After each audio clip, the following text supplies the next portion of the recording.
Gangster.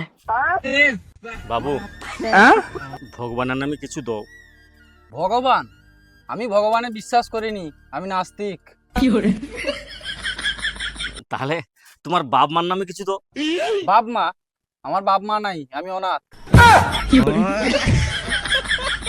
তাহলে তোমার ভাই বোন তো আছে, ভাই বোনের নামে কিছু দাও। ভাই বোন? আরে আমার ভাই বোন নাই, বাপ মার আমি একটা সন্তান। তাহলে দাদা তোমার গার্লফ্রেন্ডের নামে কিছু দাও। আরে আমার গার্লফ্রেন্ড জুটেনি, আমি সিঙ্গেল। তাহলে তোমার বউর নামে কিছু দাও। বউ? আরে আমি বিয়া হইনি রে, আমার বউ নাই। তাহলে তোমার হবু বউর নামে কিছু দাও। যুগের যা অবস্থা, আমি কোনোদিন বিয়া হবানি, আমরা মরবা। ও বাবা গো, ও বাবা গো।